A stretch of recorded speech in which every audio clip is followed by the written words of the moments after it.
میرے دماغ نے پل بھر میں تجزیہ کر ڈالا کہ دل دہلا دینے والی یہ دھاڑ کچھ زیادہ دور سے نہیں آئی۔ دنیا کے سب سے خونخوار درندے کی آس پاس موجودگی کے احساس اور جبلی دہشت کے تحت مجھے اپنے وجود کے رونگٹے کھڑے ہوتے محسوس ہوئے۔ اس کے ساتھ ہی میرا ہاتھ بے ساختہ لباس میں پوشیدہ پستول کے دستے پر پہنچ گیا، مگر میں پر یقین نہیں تھا کہ پستول کی ایک آدھ گولی حملہ آور ببر شیر کا کچھ بگاڑ پائے گی، ماں سوائے اس کے کہ قسمت عروج پر ہونے پر وہ گولی اس عظیم الجثہ درندے کی عین کھوپڑی میں اتر جائے۔ مگر برق رفتاری سے متحرک جست لگاتے ببر شیر پر درست نشانہ لگانا اپنی جگہ جوئے شیر لانے کے برابر ہوگا۔ اس سے پہلے کہ میں واقعی پستول نکالتا، ببر شیر کی دھاڑ ایک بار پھر سنائی تھی۔ میرے لیے زیادہ حیران کن بات یہ تھی کہ اس بار دھاڑ کی آواز پہلے سے خاصی الگ تھی، جیسے دوسری بار کوئی نسبتاً کم عمر اور مختصر قامت ببر شیر دھاڑا ہوں۔ میں نے اس احساس کو اپنا وہم سمجھ کر ذہن سے جھٹکنے کی کوشش کی، مگر اگلے ہی ثانیے پہلے والی دھاڑ ایک بار پھر سنائی تھی۔ جنگل کے بادشاہ کی وہ للکار بلا شبہ دوسری دھاڑ کے مقابلے میں کہیں زیادہ بلند آہنگ، زیادہ گرجدار تھی، جو بآسانی میلوں دور بھی واضح سنائی دیتی ہوگی۔ ایک ساتھ دو ببر شیر، اس یقین کے ساتھ ہی گویا میرے ہاتھوں کے طوطے کیا چیل کوے فاختہ سب اڑ گئے۔ ساتھ ہی دل پر اس ہولناک ادراک نے یلغار کر دی کہ اب زندگی سے محروم ہونے کا مرحلہ دور نہیں۔ تبھی مجھے خیال آیا کہ بیک وقت دو شیروں کی یہ یلغار شیخ اکرام کی نادانی کا نتیجہ ہے۔ اس نے غالباً جنگلی جانوروں کو دور رکھنے کے لیے اتنی بڑی سی مشل اپنی گھوڑا گاڑی سے باندھ رکھی ہے، مگر یہ بات اس کے ذہن میں شاید کبھی نہیں آئی کہ چربی جلنے سے خارج ہونے والی تیز بو جنگل میں کتنی دور دور تک پہنچتی ہوگی۔ یہ دونوں بھوک سے بپھرے شیر غالباً یہی بو پا کر اس طرف کھچے چلے آئیں گے، اور اب انہیں میرے شیخ اکرام اور اس کے شبراتی کی شکل میں بہت دنوں کی پیٹ بھر خوراک ملنے والی ہے۔ یہ خیال آتے ہی میں نے شیخ اکرام کے تاثرات کا جائزہ لینے کے لیے اس کے چہرے پر نظر ڈالی۔ مجھے یہ دیکھ کر حیرت کا خاصا زوردار جھٹکا لگا کہ مشل کی روشنی میں وہ قطعاً خوفزدہ دکھائی نہیں دے رہا تھا، بلکہ وہ آگے جھک کر پیار سے اپنے شبراتی کی کمر تھپک رہا تھا۔ غالباً شیروں کی یکے بعد دیگرے دھاڑیں سن کر گھوڑے کی رفتار بہت کم ہو گئی تھی۔ مجھے ڈر محسوس ہوا کہ کہیں وہ اپنے مالک کی تسلی نظر انداز کر کے بدحواسی کے عالم میں اندھا دھند کسی طرف دوڑ نہ لگا دے۔ اس صورت میں ہمارا حشر اور بھی برا ہوتا اور ہم گھوڑا گاڑی سے گر کر زخمی ہونے کی وجہ سے اپنے برائے نام دفاع کے بھی قابل نہ رہتے۔ تبھی بڑے والا شیر ایک بار پھر دھاڑا۔ اس بار اس کی دہلا دینے والی آواز پہلے سے زیادہ قریب سے سنائی دی۔ مجھے لگا کہ وہ ہمیں للکار رہا ہو، بھاگنے کی کوشش بیکار ہے، تم اب ہم سے بچ کر نہیں جا سکتے۔ میں نے دیکھا کہ دھاڑ سنتے ہی شبراتی بری طرح لرزا ہے۔ شیخ اکرام نے اسے پچکار کر ایک بار پھر تھپکا اور ساتھ ہی لگامیں کھینچ کر اسے رکنے کا اشارہ کیا۔ اس کی یہ حرکت دیکھ کر میرے وجود میں خوف کی سرد لہر دوڑ گئی۔ یہ شخص شاید ہم تینوں کو شیروں کا آسان کھاجا بنانے کا ارادہ رکھتا ہے۔ اگر یہ شبراتی کو پوری قوت سے بھاگنے کا حکم دیتا تو شیروں کا نوالا بننے سے بچ نکلنے کے امکان بڑھ جاتے۔ گھوڑا گاڑی کے عقب میں دوڑتے شیروں کو گولی کا نشانہ بنانا میرے لیے زیادہ آسان ہوتا۔ اس سے پہلے کہ میں شیخ اکرام کی سرزنش کرتا اور اسے حد الامکان تیزی سے وہاں سے فرار ہونے کا مشورہ دیتا، شبراتی نے قدم روک دیے اور گھوڑا گاڑی گھنے جنگل کے عین وسط میں ساکت ہو گئی۔ میں نے اپنے دل و دماغ میں جنم لیتا غصے کا طوفان وقتی طور پر نظر انداز کر کے شیروں کی تلاش میں گھوڑا گاڑی کے چاروں طرف نظریں دوڑائیں۔ مجھے یاد تھا کہ میں نے پستول کو کاک کر کے سیفٹی لاک چڑھا رکھا ہے، یعنی مجھے گولی چیمبر میں پہنچانے کے لیے اسے کاک کرنے کی ضرورت نہیں تھی۔ میں نے بدستور شیروں کی تلاش میں آس پاس نظریں دوڑاتے ہوئے پستول کا سیفٹی لاک ہٹا دیا۔ فوری طور پر شیروں کی جوڑی دکھائی نہ دینے پر میں باز پرس کی نیت سے شیخ اکرام کی طرف متوجہ ہوا، مگر یہ دیکھ کر میری حیرت کئی گنا بڑھ گئی کہ وہ میری طرح گھبراہٹ کے عالم میں شیروں کی تلاش میں نظریں دوڑانے کی بجائے بدستور شبراتی کی ہمت بندھا رہا تھا۔ میں نے اسے گھوڑے کو تھپکنے کے دوران میں لاڈ بھرے لہجے میں کہتے سنا، کب تک ڈرتا رہے گا پگلے، ہماری طرح یہ دونوں بھی شاہ جی کے مرید ہیں، ایک ہی مرشد کے ماننے والوں کو ایک دوسرے سے کیا خطرہ ہو سکتا ہے۔ میں شیخ اکرام کی ان بظاہر بے سروپا بے موقع باتوں کا مطلب سمجھنے کی کوشش کر ہی رہا تھا کہ اچانک شبراتی پر پہلے سے بھی زور کا لرزہ طاری ہو گیا۔ میں نے دیکھا کہ وہ سامنے اندھیرے میں کہیں شاید شیروں کی طرف گھور رہا ہے۔ میں نے اس کی نظروں کا تعاقب کیا، مگر مشل کی روشنی کی حد میں مجھے کسی ذی روح کی جھلک نظر نہ آئی۔ تاہم مجھے بخوبی ادراک تھا کہ جانوروں کی حسیں ہم انسانوں سے کہیں زیادہ حساس ہوتی ہیں۔ शबराती भांप चुका है कि वो दोनों शेर सामने की तरफ कहीं मौजूद हैं, बल्कि शायद हमारी तरफ बढ़ रहे हैं। ये इसीलिए इस कदर खौफजदा है। खतरा ऐन सर पर पाकर मैंने असलहा पोशीदा रखने का तकल्लुफ करके अपना पिस्तौल निकाल लिया। अभी मैंने पिस्तौल सीधा करने का सोचा ही था कि शेख इकराम हल्की जस्त मार कर घोड़ा गाड़ी से उतर गया। उसकी ये हरकत मुझे सरासर खुदकुशी के मुतरादिफ लगी। शायद वो अपने लाडले शबराती से पहले खुद शेरों का निवाला बनना चाहता था। वो इतने इत्मीनान से शबराती की लगाम घोड़ा गाड़ी के बम्बू से लपेट रहा था जैसे दिन भर का काम निपटाने के बाद अब घर की ड्योढ़ी में उतरा हो। मैं चीख कर शेख इकराम को दोबारा घोड़ा गाड़ी में सवार होकर पूरी रफ्तार से निकल भागने का मशवरा देने ही वाला था, मगर फिर ठिठक कर रुक गया। घोड़ा गाड़ी से कोई 50 गज आगे नीम तारीकी में दाएं तरफ वाली झाड़ियों में हलचल हुई और फिर उनमें से एक बब्बर शेर निकल कर बाहर आ गया। उस पर नजर पड़ते ही मुझे अपनी जिल्द पर चिंटियां सी रेंगती महसूस हुई।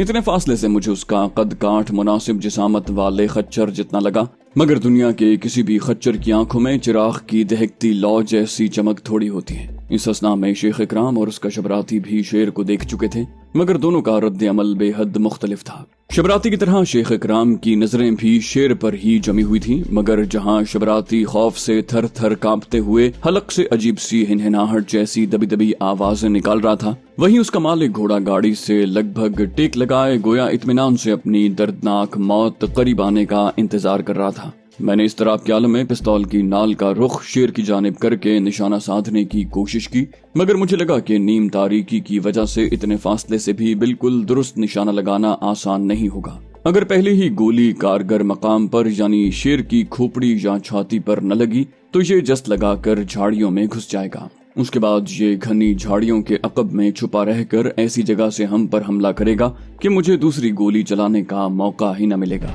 मगर मैंने अल्लाह का नाम लेकर अपनी दाईं कलाई पर बाएं हाथ की गिरफ्त मजबूत करते हुए शेर का निशाना साधना शुरू किया, जो अब झूमने के अंदाज में हमारी तरफ कदम बढ़ा रहा था। उसकी रफ्तार लगभग टहलने जैसी थी। मुझे इत्मीनान हुआ कि वो उसी रफ्तार से आगे बढ़ता रहे तो मैं बाआसानी उसका दुरुस्त निशाना लगाने के काबिल हो जाऊंगा। रफ्ता रफ्ता वो 15-20 गज मजीद आगे आ गया।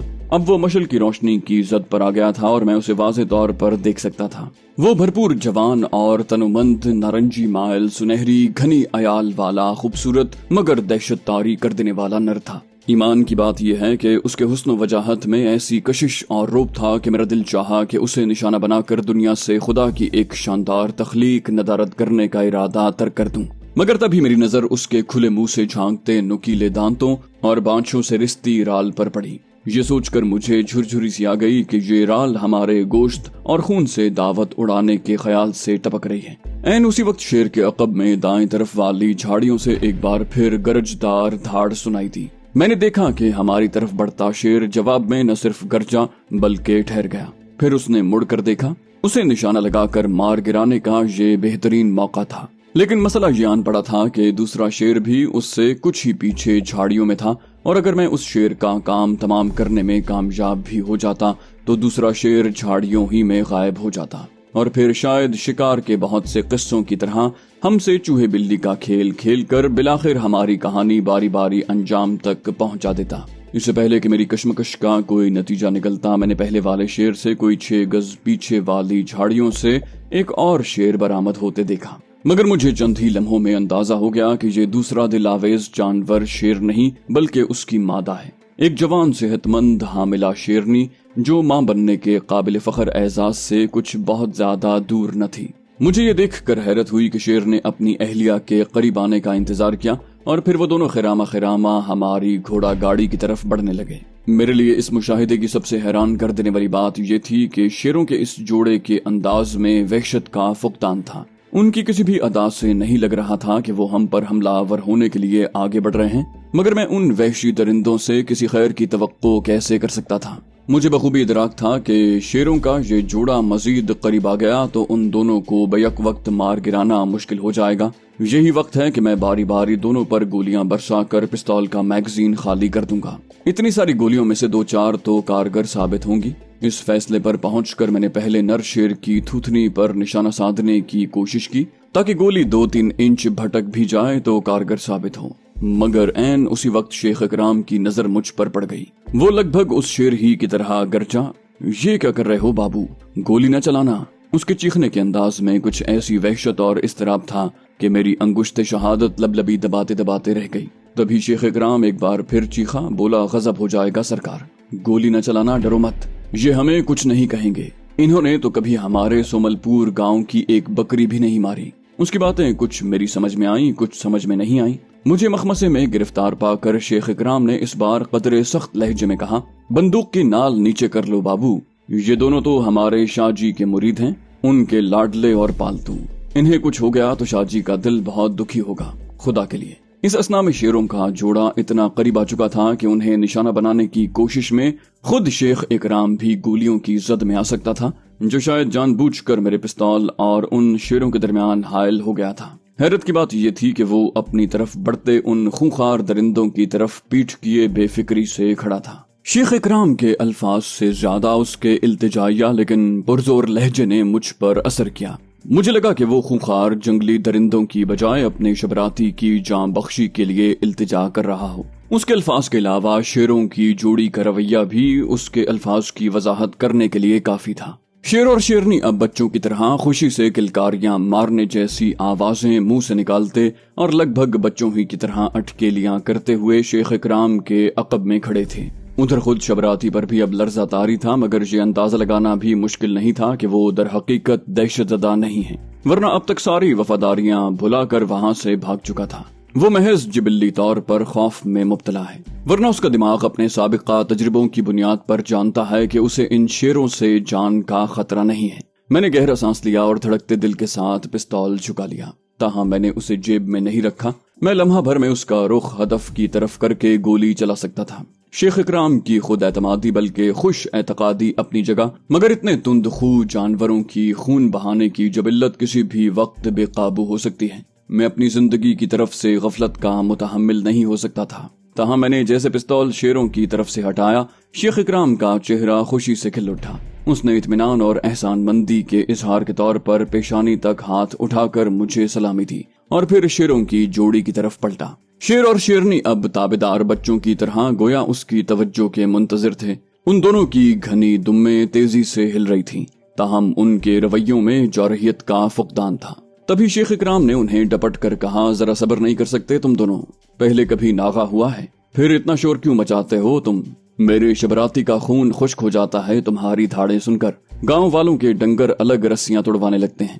وہ ایسے ان کی سرزنش کر رہا تھا جیسے شرارتی بچوں سے مخاطب ہو۔ مجھے لگا جیسے دونوں شیر بھی اس کی باتیں سمجھ رہے ہیں، مگر میں اب تک سمجھ نہیں پایا تھا کہ شیخ اکرام کی ان باتوں کا کیا مطلب ہے۔ البتہ شیروں کے جوڑوں کے برتاؤ میں بے تابی بالکل نمایاں تھی، جیسے خاموشی کی زبان سے کہہ رہے ہوں کہ بھاشن بہت ہو گیا بابا جی، اب مطلب کی طرف آؤ۔ اور پھر شیخ اکرام ان کی طرف پیٹھ کر کے اپنی گھوڑا گاڑی کی طرف بڑھا۔ این اس وقت میرا دل ایک بار زور سے دھڑکا اور میری انگشت شہادت ایک بار پھر پستول کی لبلبی پر پہنچ گئی۔ میں نے دیکھا کہ شیر اور شیرنی بھی اس کے پیچھے پیچھے آگے بڑھ رہے ہیں، تاہم میں نے پستول کا رخ ان کی طرف نہیں کیا۔ اب میں اس پراسرار معاملے کی تہہ تک پہنچنے سے پہلے کوئی اس طرح بھی رد عمل ظاہر نہیں کرنا چاہتا تھا۔ اگر نہتا شیخ اکرام ان شیروں کے اتنے قریب موجودگی کے باوجود اپنی زندگی کی طرف سے بے فکر ہیں تو مجھے کیوں جان کے لالے پڑے ہوئے ہیں؟ تبھی مجھے اپنے سوال کا جواب مل گیا۔ میرے دیکھتے ہی دیکھتے شیخ اکرام نے اچک کر اپنی گھوڑا گاڑی کے عقبی حصے میں موجود ترپال کی طرز کا ایک پارچہ ہٹا دیا۔ میں نے دیکھا وہاں ایک بوری پر کسی تازہ ذبح شدہ مویشی کی 2 رانیں رکھی ہیں۔ جسامت سے مجھے لگا کہ وہ غالباً کسی نوجوان بچیا کی رانیں ہیں۔ شیخ اکرام نے پہلے ایک ران اٹھا کر اسے ہاتھ میں تولا۔ خوراک پر نظر پڑتے ہی نر شیر بےتابی سے آگے بڑھا، مگر عین اس وقت شیخ اکرام نے وہ اپنے جسم کے پیچھے چھپا لی۔ اس کی یہ حرکت دیکھ کر میرا دل تیزی سے دھڑکا۔ یہ نیم خپتی شخص ایک جوان تنومند ببر شیر کی وحشیانہ جبلت بے قابو کرنے کا خطرہ مول لے رہا ہے، مگر ادھر شیخ اکرام میرے خدشات کے برعکس شیر کو پیار بھرے لہجے میں ڈانٹ رہا تھا۔ بولا، نہیں بے شاکر، تجھے پتا ہے شاہ بابا جی نے ہمیشہ پہلے رانی کو کھانا دیا ہے، اور اب تو اس کا حق پہلے سے بھی بڑھ گیا ہے۔ یہ کہہ کر اس نے وہ ران شیرنی کی طرف اچھال دی۔ شاکر نامی شیر نے پلٹ کر اپنی مادہ کی طرف دیکھا، مگر ران اس سے چھیننے کی بجائے دوبارہ شیخ اکرام کی طرف متوجہ ہو گیا، جو اس دوران میں گھوڑا گاڑی پر سے دوسری ران اتار رہا تھا۔ اس نے وہ ران شاکر کی طرف بڑھائی تو اس نے اسے جبڑوں میں دبوچ لیا۔ تب شیخ اکرام نے ان دونوں کو بیک وقت مخاطب کر کے کہا، शाबाश, चलो अब अपने ठिकाने पर जाओ, परसों मुलाकात होगी, फिक्र न करो, परसों जल्दी खाना लाऊंगा। ताहम शेरों की जोड़ी उसकी बात पूरी होने से पहले ही दाएं तरफ वाली झाड़ियों की तरफ बढ़ चुकी थी। शेर ने रान बदस्तूर जबड़ों में उठा रखी थी, जबकि रानी अपने हिस्से की रान घसीट कर ले जा रही थी। चंद ही सानियों में वो दोनों झाड़ियों के झुंड में नजरों से ओझल हो गए। ये सारा मंजर इतना हैरान कुन बल्कि सहर अंगेज था कि मेरी नजरें उन झाड़ियों से गोया बंद कर रह गईं। मैं उस वक्त चौंका जब शेख इकराम उचक कर मेरे पहलू में घोड़ा गाड़ी पर आन बैठा और मोहब्बत भरे लहजे में शबराती से मुखातिब हुआ, चल मेरा बेटा, आज की ड्यूटी भी ठीक से पूरी हो गई, बाबू को रुखसत करके वापस घर आते हैं, फिर तुम भी आराम करना। उसने ये कहते हुए हल्का सा झटका देकर जैसे ही लगाम ढीली छोड़ी, शबराती ने प्यार भरे अंदाज में फुनकार खारिज की और धीमी रफ्तार से पुरसुकून अंदाज में दौड़ने लगा। मैं इस दौरान में पिस्तौल का सेफ्टी लॉक चढ़ाकर एक बार फिर लिबास में पोशीदा कर चुका था। मैंने शेख इकराम की तरफ देखा तो मशल की रोशनी में मुझे उसके खुरदरे चेहरे पर बहुत ही मुलायम सी मुस्कुराहट और एक गैर मामूली इत्मीनान दिखाई दिया। शेख इकराम ने नजरें सामने रास्ते पर रखते हुए एहतराम भरे लहजे में कहा, गोली न चलाने की मेरी दरखास्त कबूल करने का शुक्रिया बाबू। मैं शर्मिंदा हूँ कि मैंने आपको पहले ही शाहजी के इन लाडलों के बारे में नहीं बताया। आपको खामखा इतनी परेशानी उठाना पड़ी। असल में गलती मेरी है, मुझे आपको पहले ही बता देना चाहिए था, मगर शाहजी की इजाजत के बगैर मैं कैसे बता देता। खैर, ये भी मेरी ही गलती है, मुझे उनसे इस बारे में पहले ही पूछना चाहिए था। मैंने दोस्ताना लहजे में कहा, कोई बात नहीं इकराम भैया, जो हुआ अच्छा ही हुआ।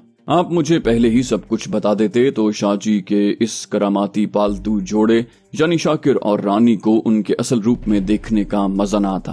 क्या ये दोनों शाहजी ने उनके बचपन से पाल कर बड़े किए हैं? मेरी बात सुनकर शेख इकराम ने अकीदत भरे लहजे में कहा, ये सब अल्लाह जाने और शायद शाहजी जाने बाबू। मुझे तो ये पता है कि चंद साल पहले तक गांव वाले रात दिन किसी भी वक्त अपने दुखड़े बखेड़े सुनाने शाहजी के पास पहुंच जाते थे, मगर फिर कोई लगभग 1.5 साल पहले से बहुत से अकीदतमंदों ने कस्में खाकर बताना शुरू किया कि उन्होंने शाहजी के आस्थाने और मस्जिद के आसपास और अहाते में बब्बर शेर घूमते देखे हैं। फिर ये मशहूर हो गया कि एक नहीं कई शेर रात को शाहजी की कदम बोसी के लिए आते हैं। फिर शेरों की रात के वक्त धाड़ने की आवाजें वक्तन फवक्तन हमारे गांव सोमलपुर में भी सुनाई देने लगी। उसके बाद अकीदतमंदों ने उन शेरों के खौफ की वजह से रात के वक्त शाहजी के आस्थाने का रुख करना बंद कर दिया। बाद में कई लोगों ने इन्हीं आसपास के जंगलों में भी शेर देखे, मगर उन शेरों ने कभी लोगों पर हमला न किया। मैंने खुशगवार लहजे में कहा, बहुत खूब, मुझे तो लग रहा है कि शाहजी ने लोगों को अपनी इबादत और रूहानी मशागिल में खलल डालने से बाज रखने के लिए शेरों का ये जोड़ा पाल रखा है। मगर एक बात तो बताएं। शेख इकराम ने जल्दी से कहा, जी बाबू पूछें। मैंने कहा, ये गोश्त आप घर से आस्ताने पर लाते हैं? मेरी बात सुनकर वो नफी में सर हिलाते हुए धीरे से हंसा, बोला, मेरे पास इतनी दौलत कहाँ है बाबू कि इतने सारे गोश्त का नजराना दे सकूं। वैसे भी ये कोई गाय बकरी का गोश्त थोड़ी है। उन दोनों के लिए कभी चुनकारे तो कभी सांभर और हिरन का गोश्त आता है। मैं रोज रोज इन जंगली चौपायों का कहाँ से बंदोबस्त कर सकता हूँ? मैंने हैरानी से पूछा, तो फिर ये गोश्त कहाँ से आता है इकराम भाई? मेरी बात सुनकर वो मुस्कुराया और फिर खुशगवार लहजे में बोला, ये भी ऊपर वाला जाने या उनका बंदा जाने। मेरी तो बस इतनी ड्यूटी है कि एक दिन छोड़कर दोपहर के बाद शाहजी के आस्थाने पहुंच जाऊं। मेरे वहां पहुंचने से पहले ही कोई न कोई जंगली चौपाया वहां इत्मीनान से चारा खा रहा होता है। मैं उसे ज़िबा करके गोश्त 4 हिस्सों में तकसीम करता हूँ और फिर वापसी पर 2 हिस्से उस बदमाश जोड़े के पास पहुंचा देता हूँ। मैं जैसे जैसे शेख इकराम की बातें सुन रहा था, उसकी तरफ से किए गए हर इंकशाफ के साथ मेरी हैरानी बढ़ती जा रही थी। मैंने कहा, मैं पूछूं कि बाकी इतने सारे गोश्त का शाहजी क्या करते हैं, तो तुम्हारा वही जवाब होगा कि खालिक हकीकी जाने या उसका प्यारा बंदा जाने, है ना? मेरी बात सुनकर उसने अपने मखसूस अंदाज में एक हल्का सा कहका लगाया। मैंने कहा, मेरा ख्याल है इतना तो अंदाजा लगाना मुश्किल नहीं कि शाहजी सिर्फ शाकिर और रानी ही की खातिर मदारत नहीं करते। जंगल के दीगर छोटे बड़े दरिंदे भी वहाँ ज़ियाफत उड़ाने आते हैं। वो सब जंगल के बादशाह और उसकी मलिका के गैज़ो गज़ब से डरते होंगे, इसलिए उनके लिए तुम्हारे जरिए यहाँ खुराक पहुँचाने का बंदोबस्त किया गया है। खिलाफ तवक्को शेख इकराम ने नफी में सर हिलाया, बोला, असल बात कुछ और है बाबू, जरा गौर करें, आपकी समझ में जरूर आ जाएगा। मैंने सवालिया नजरों से उसकी तरफ देखा तो वो मीठी सी मुस्कुराहट के साथ बोला, बात यह है कि आस्ताने में पहुंचकर जानवर ज़िबाह करने और उसका गोश्त शेरों के इस जोड़े तक पहुंचाने की ड्यूटी शाहजी ने 4 महीने पहले ही मेरे जिम्मे लगाई है, जबकि जैसा कि मैंने बताया, शेरों की आस्ताने में हाजिरी की गवाहियां कोई 1.5 साल से मिल रही हैं। आप समझदार हैं, हिसाब लगा लें कि शाहजी ने हिरन, चंगारे और सांभर ज़िबाह करवा के उनके गोश्त शाकिर और रानी तक पहुंचाने का ये बंदोबस्त आखिर क्यों किया होगा। तभी मेरे जहन में फुलझड़ी सी जल उठी। मैं पुरजोश लहजे में बस इतना कह सका, ओहो तो ये बात है। ये दोनों तो वाकई शाहजी के बहुत लाडले हैं इकराम भैया। मेरी बात सुनकर वो एक बार फिर हंसा, बोला, आप बिल्कुल ठीक समझे बाबू। रानी का हमल जैसे जैसे उसकी भाग दौड़ और दूर तक नकलो हरकत में हायल होने लगा, शाहजी ने सहूलत के साथ उसका पेट भरने के लिए जानवर ज़िबाह करने और उसका गोश्त उन दोनों के ठिकाने के करीब पहुंचाने की ड्यूटी मुझे सौंप दी। मेरा ख्याल है बच्चों की विलादत के बाद उनके बड़े होने तक भी मेरी ये ड्यूटी जारी रहेगी। उसके बाद जो शाहजी का हुक्म, हमारी तो इस बहाने दुनिया भी बन रही है और आखिरत भी। तभी मेरे जहन में एक और ख्याल आया और मैंने शेख इकराम से पूछा, भैया तुम जब भी आस्ताने पर होते हो तो क्या शाहजी के साथ ही मस्जिद में नमाज पढ़ते हो? मेरा मतलब है बाजमात। मेरी बात सुनकर शेख इकराम ने चौंक कर मुझे गौर से देखा और फिर उसके लबों पर शरारती सी मुस्कुराहट फैल गई। मैं अब उसके मिजाज की शुगुफ्तगी और हैरान कर देने की आदत से वाकिफ हो चुका था, लिहाजा मैंने उसकी दिलजोई के लिए कहा, आप इस तरह मानी खेज अंदाज में क्यों मुस्कुरा रहे हैं इकराम भाई? मैंने तो एक सीधा सवाल पूछा है। मेरी बात सुनकर वो हंसा और फिर खुशगवार लहजे में बोला, मुझे अच्छी तरह पता है कि आपने ये सवाल क्यों पूछा है।